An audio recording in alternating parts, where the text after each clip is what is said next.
Turner, I think that's what your name is. Sorry, man. I think when it comes down to it, is they should use him a lot more. I mean, we've seen him in the past. He can go up and track balls, and I think that's very perfect for our offense. But we haven't really been using him. I am convinced you can use him in a way that's going to help. But it seems like they just keep putting players over him. I don't know if it's the playbook is too hard, as we've been told for many years. Like JP has said, this is a Stephen King novel. So I think when it comes down to it, it'll be interesting to see how moving forward. But Well, you either know what? you I don't want to cut you off, but that's kind of go bullshit ahead, bro. too. I the playbook is very hard. It's a very hard playbook to understand, but we're not Eric Bieniemy is not utilizing that playbook to its full potential. So, and Josh is an extremely intelligent individual. Oh yeah. So I guarantee you, he could go out in this bullshit that we've been playing and this vanilla offense that we've been playing and go out there and snag balls all night, all day long. I don't know why he's not out there. I don't get it. This is some kind of, I don't know what it is, but this is another problem that needs to be addressed. And I agree with him. He should be out there playing more. By this week, he should be playing more. By week 8 and 9, he should be across from Tyreek all the time. I'm sorry, but that's where he should be. Yes. Yeah. So I agree. Yeah, I hear you, man. It's a frustration. Um, we can't do that question. Okay. So Robert B said just talk about Nick Bolton. So we're gonna do something for you, Robert. We're gonna talk about Nick Bolton for a little bit. Love Nick JP, Bolton. how impressed are you with Nick Bolton so far? Man, seasoned veteran style play. This guy brings it on every single down. And you can tell this guy is watching film. He lives and breathes film. He lives and breathes the game of football. He has come out and played so well in every game he has been in. Yes, has he missed a tackle or two? Who hasn't? But he for was actually a Christ's linebacker sake. that can push through and get Oh some my tackle. I was God, like, man. wow. I was Dude, like, dang, just, this man is coming after Henry with a vengeance. oh, I mean, him and Thornhill did not care today, no, if we're being honest. no, they did not. And you know what? Let me tell you something. And I'm going to say this straight up. If it wasn't for Bolton and if it wasn't for Thornhill, Henry would have had 175 yards. Easy. Those guys put the clamp down. Mm-hmm. They put the clamp down. Those two dudes there, when Thornhill should have been in there week 1, week 2 on, and Bolton just, to me, is one of the best in the league right now, in my opinion. The dude is a beast, a rookie beast. That was one, in my opinion, the steal of the draft. I don't know what anybody else wants to say. Steal the draft, right there. So I agree. I think Nick Bolton just showed us we have a future. We have the next Derek Johnson. So I that's think who we're we have happy right from there. That's exactly who we have. The next question is from Henry Matthews, and his question is, longtime listener to the show, is Brett Veach is sub at the trade deadline, looking forward towards next year. I have not seen Brett Veach make a move at the deadline yet, and I will be surprised if he does at this point, if we're just being honest. That's all I'm going to say. I think there's one move to be made. I don't know if it's going to be a trade or it's going to be a free agent. I think there will be a trade from what I'm hearing, but a lot of it's going to depend on, look, desperation moves never get us anywhere. And teams right now are going to be asking for everything because they know we need them. So they're going to ask for everything. I'm not big on giving up a bunch of draft capital, unless it's At honestly. This point, though, can we get someone? I'm not saying we're going to get Aaron Donald, but can we get someone who's maybe a mini guy like him that can push through? We probably could. I mean, there's one guy in particular that I would love to have, and I'll say back at this point. Oh, I know exactly what you're talking about. And that could happen. And if it does, that would be a tremendous help. Tremendous help. Money reasons caused him to not be here. And if he comes back, that would be a huge help. And if we can get that, make that happen, then woo, that would be great. and hopefully it can. And he can step right in because he knows everything about this defense. So hopefully that can happen. But I think there's something that's going to happen. I do believe that. So we'll just have to see. You, man. But I agree with you. You want to wrap it up to one more question before we go? We got a bunch of retweets. Yeah. Where do I see this? Okay, this is an interesting one. It's from Michael. Where do I start? My primary question would be what has happened to the team that we saw a few years ago to now?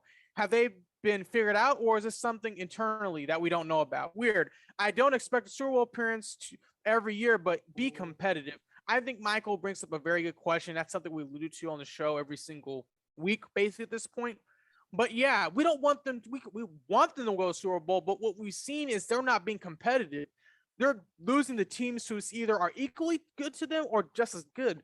And I think in the past we put the Chiefs on a pedestal, and we're just now seeing what really happens if a GM or coach makes a bad move, how terribly it can derail your season. So what I would say to you, Michael, is just keep the faith. And I have a feeling this team can turn around. There's, I think, 9 games left in this season, not 9 or maybe 10. We got 10 games left in the season. Yeah, I think the Chiefs can figure it out. But that's a great question. I mean, this is the team. Even the team of old, I feel like we wouldn't have lost that bad if we're being honest with Alex Smith. So yeah, this is an internal issue. This isn't a player issue. I mean, to a degree, it's some player issue, but it's a personnel issue. It's an internal issue that needs to be fixed. I've said that for the last 5 shows, I guess, and they've yet to fix it. It sounds like they're getting ready to. I don't know when. I hope so. One I heard may come up soon. One maybe at the end of the season, but this is definitely an internal issue. If they want to salvage this season at all, they better figure out a way of limiting these internal issues or limiting the participants within that issue. And how should I say this? And move forward. I guess I should put it that way. Also utilize the players that they have that they know can play. I mean, you've got players that are hungry, that know the system, that have been within the system, that are standing there dying to get out on the field, and they can make a difference, especially on the defensive side of the ball. And you have also offensive guys that can play as well, and they're not being utilized. I think that is a big problem.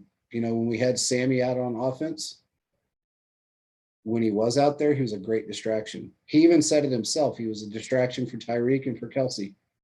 We have a guy out, you know, that's not only a distraction, but has phenomenal hands and is fast, and it can bowl people over, and he's not being utilized.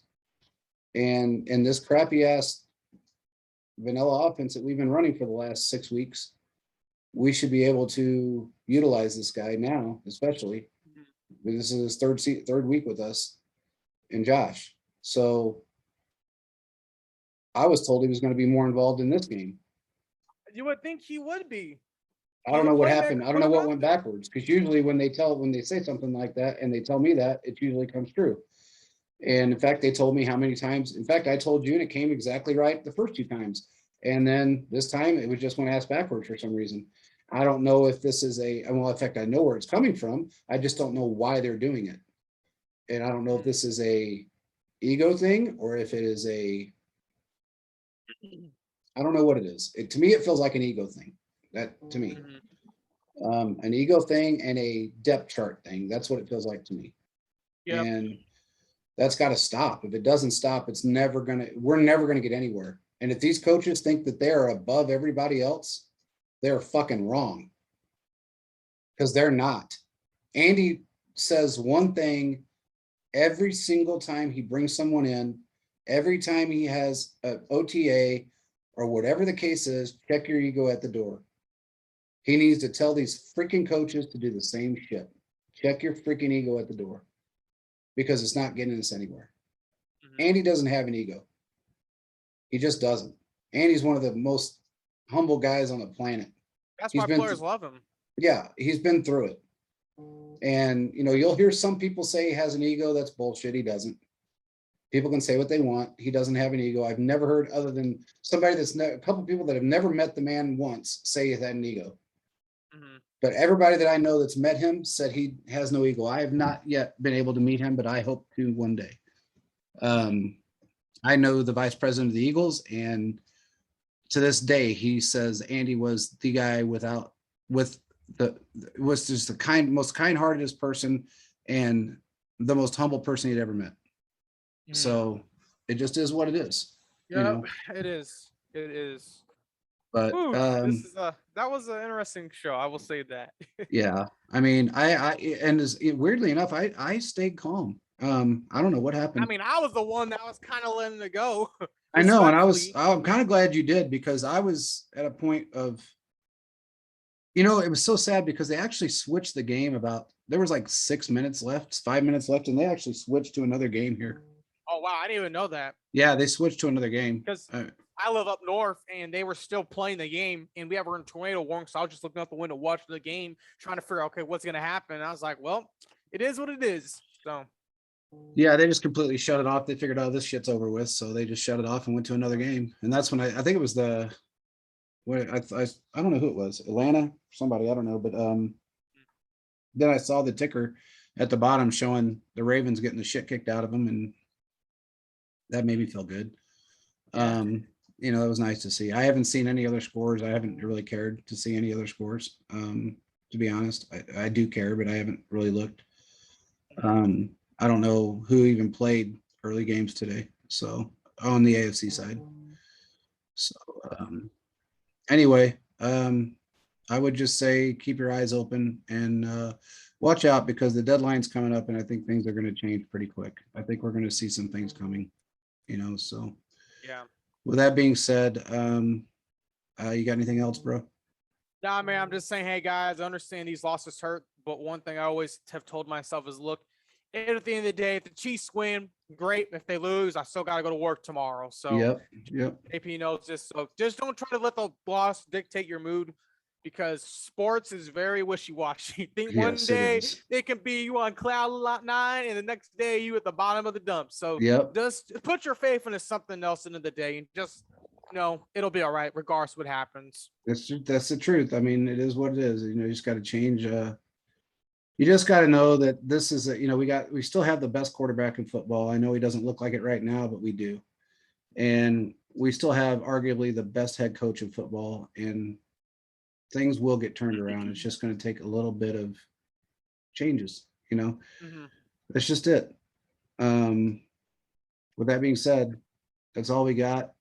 We will talk to you again Thursday, and we got a giveaway coming up. We're going to put it out hopefully tonight. Should we though, man? I mean, some of the fans were a little mean this time. Nah, we should. Nah. Let's brighten up Chiefs Kingdom. Let's do it. No, we got to brighten them up, man. And plus, it's a good giveaway on a good day for that particular giveaway. So let's do that one tonight, because we got to do it tonight anyway because of what the day is. So we'll put that one out tonight. I'll get this show aired fairly quickly, and but you guys got to listen to the show for the code word. What do you want to make the code word, dude? Lightning. Code word lightning. Code word lightning. All right. That's the code word lightning. So Caleb went through a tornado warning, so we're going to call it lightning. It wasn't fun seeing the Chiefs lose and look out the window like, oh no, what's going to happen? So, Yep. Everything works out. So it does. All right, guys. Well, listen to the show, and code word again, lightning, and we will talk to you Thursday. Peace out. See you next time, Chiefs Kingdom. God bless.